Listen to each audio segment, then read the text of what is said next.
Class जैसा कि हमारा चैप्टर चल रहा है इनवर्टिब्रेट्स यूनिट नंबर 4, जिसमें मैंने आपको इनवर्टिब्रेट्स बताया, वर्टिब्रेट्स बताया, फिर मैंने बताया कि इनवर्टिब्रेट्स में बहुत सारे ग्रुप्स आ जाते हैं जिसको फाइलम कहा जाता है।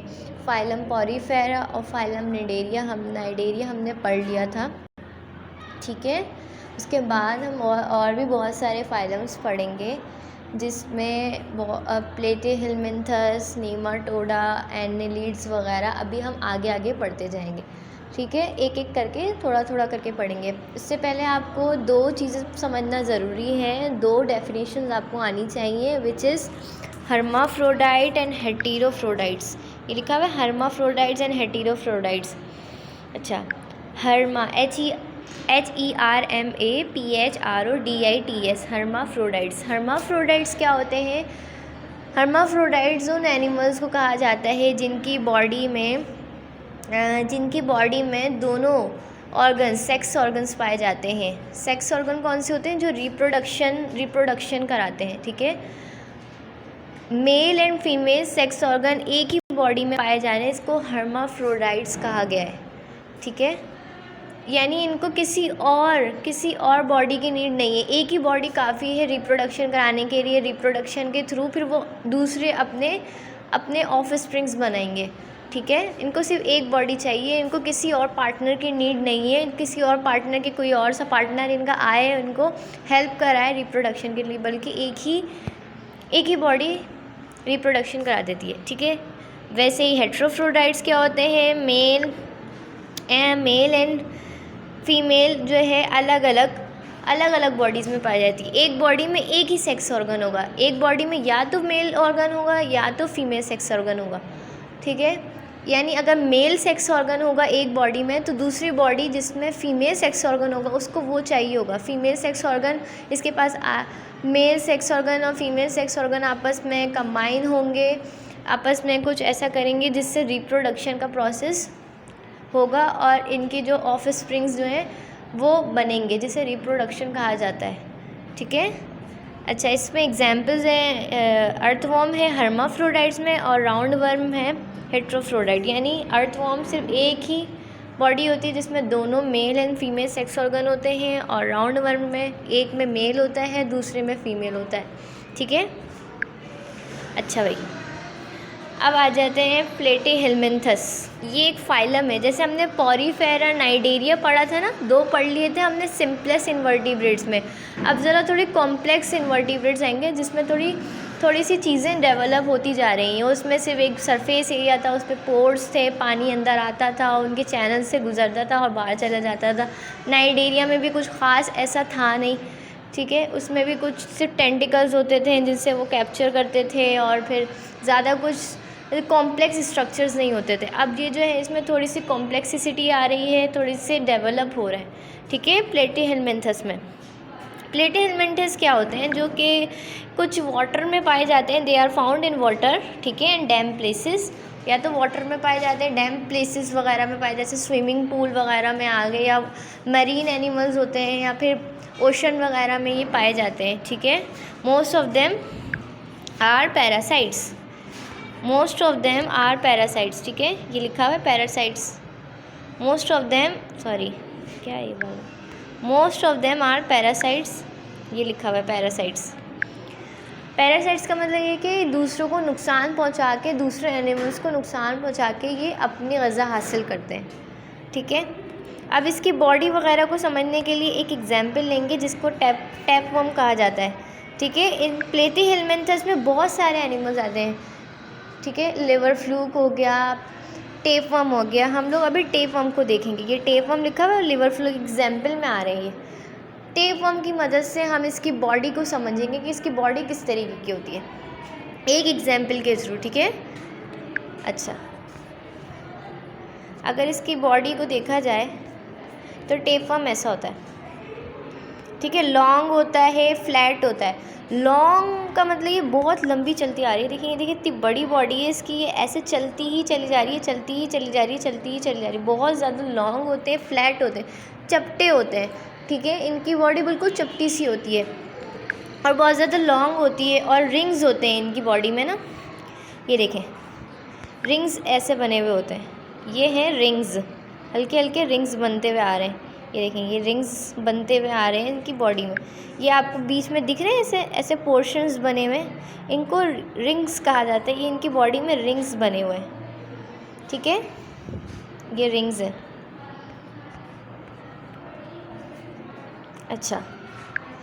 अच्छा, और क्या हो गया, इसकी बॉडी हो गई।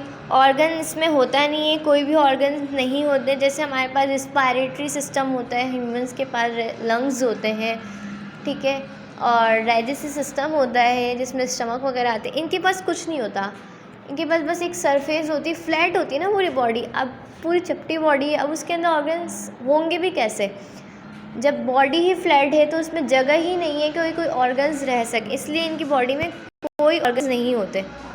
रिप्रोडक्शन क्या होती है, ये हर्माफ्रोडाइट्स होते हैं। जैसे हर्माफ्रोडाइट्स मैंने आपको पढ़ाया है कि एक ही बॉडी में दोनों सेक्स ऑर्गन होते हैं, तो एक ही बॉडी में रिप्रोडक्शन परफॉर्म हो जाती है। इनको किसी और बॉडी की नीड नहीं होती रिप्रोडक्शन के लिए, ठीक है। इसकी एग्जांपल में टेपवर्म और लिवर फ्लूक आते हैं। ये हो गया प्लेटिहेलमिन्थस के कैरेक्टर्स, ये सब इसकी बहुत मेन कैरेक्टर्स होते हैं, ये आपने पढ़ा है, ठीक है।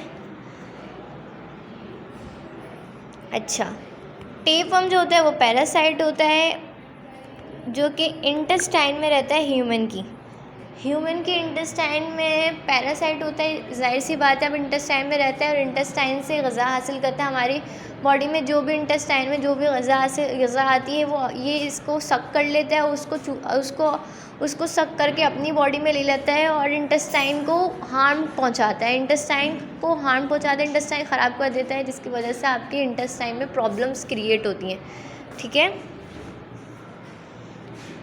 टैनिया भी कहा जाता है ये टेपवर्म को, टैनिया इसका साइंटिफिक नेम है, TAENIA, ठीक है।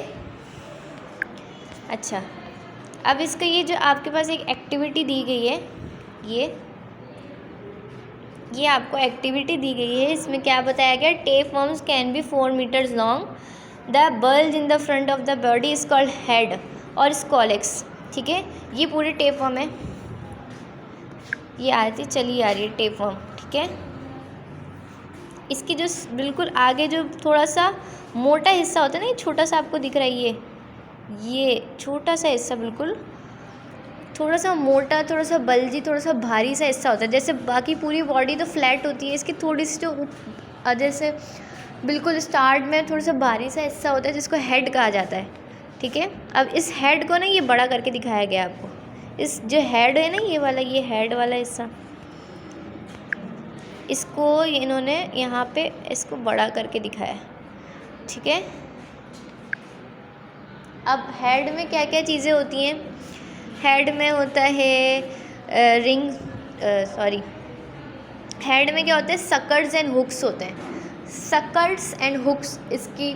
अब ये सकर्स और हुक्स क्या होते हैं, हुक का मतलब होता है, हुक आप किस लिए यूज़ करते हैं, अगर आप ऐसी डेली लाइफ में, तो वो किसी चीज़ को अटकाने के लिए यूज़ किया जाता है, जैसे इसको हुक लगा दो यानी इसको अटका दो किसी चीज़ के साथ। इसी तरीके से टेपवर्म जो है, अगर इसको इंटेस्टाइन के साथ अटैच होना है, इंटेस्टाइन से उसको अपनी ग़ज़ा हासिल करनी है, तो उसको इंटेस्टाइन के साथ अटैच होना पड़ेगा। इंटेस्टाइन के साथ अटैच होने के लिए उसको हुक चाहिए। तो इसकी बॉडी पे जो बिल्कुल शुरू में ये छोटा सा हिस्सा दिख रहा है, इसके हेड पे ये है हुक। क्या है ये, हुक, HOOK, हुक। ये हुक इसको इंटेस्टाइन के साथ अटैच कराता है, ठीक है।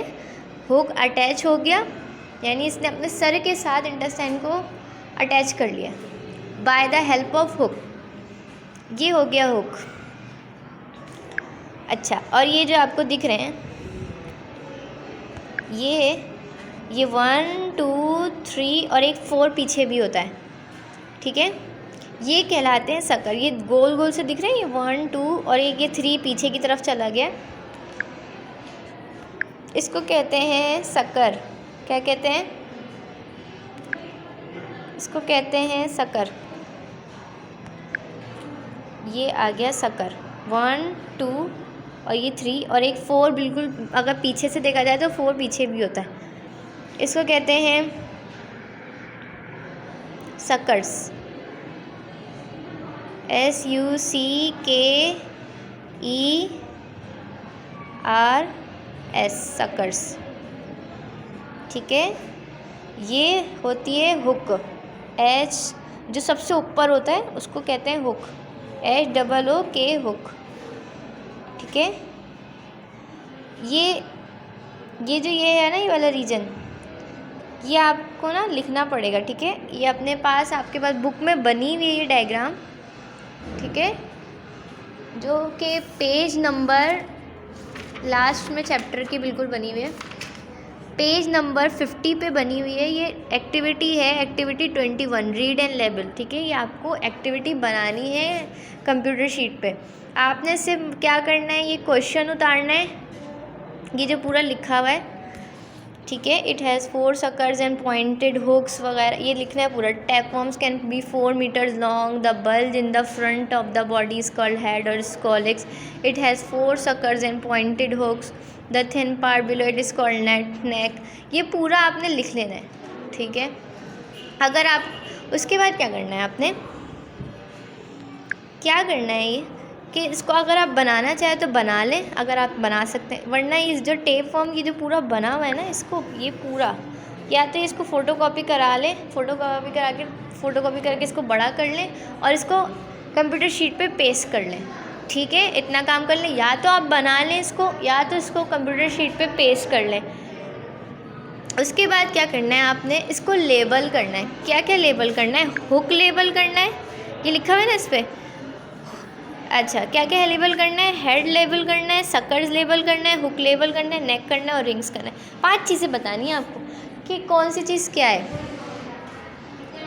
अब जो है हेड हो गया, ये हेड तो ये हो गया छोटा सा, ये जो यहाँ से दिख रहा है ये हो गया हेड। एक मिनट पहले मैं दोबारा ये जो छोटी सी दिख रहा है ना ये आपको, ये हेड हो गया। ठीक है, अच्छा, ये सारी रिंग्स चलती हुई आ रही हैं, आप कहीं से भी लेबल कर लें, आपकी मर्ज़ी है। ये जो पोर्शंस बने हुए ना, ये रिंग्स हैं। ये एक रिंग को उठा के ना आप ऐसा करें, ऐसे कोई एक रिंग पे कोई एक रिंग उठाएं और इसको लेबल कर दें रिंग से। ठीक है, अब क्या करना है, आपने इसको हुक को लेबल करना है, सॉरी ये सकर्स हैं, सकर्स को लेबल कर दिया।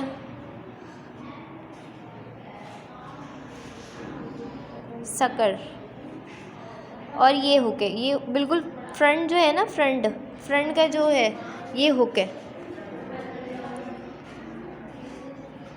ठीक है, ये हुक है।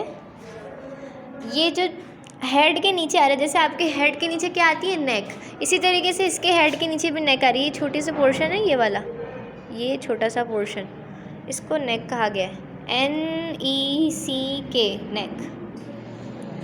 5 चीज़ें लेबल करनी है आपको, hook, sucker, neck, head and rings, जो मैंने आपको यहाँ पे बता दी। अच्छा, मैं दोबारा बता देती हूँ एक दफ़ा, ब्रश से सिर्फ निशान लगा के और सिर्फ बोल रही हूँ मैं। ठीक है, ये है हुक, ये है सकर, ये तीनों सकर हैं। ठीक है, ये है नेक, ये नेक है, ये हेड है छोटा सा पोर्शन, और इसमें से कोई एक रिंग उठा के आपने इसको रिंग, ये बहुत सारी रिंग्स बनी हुई ना इसकी पूरी बॉडी पे, इसको किसी एक पे आपने इसको रिंग लेबल करना है। ठीक है, ये आपने कंप्यूटर शीट पे बनाना है, ये पूरा आपने पहले लिखना है, उसके बाद आपकी मर्ज़ी है, आप इसको ड्राइंग करें या फिर इसको फ़ोटोकॉपी करके लगाएं और इसको लेबल करें, और फिर ये कहाँ पेस्ट करना है वो मैं आपको बाद में बता दूँगी। आप इतना काम करके रखें। ठीक है, ओके, अल्लाह हाफ़िज़।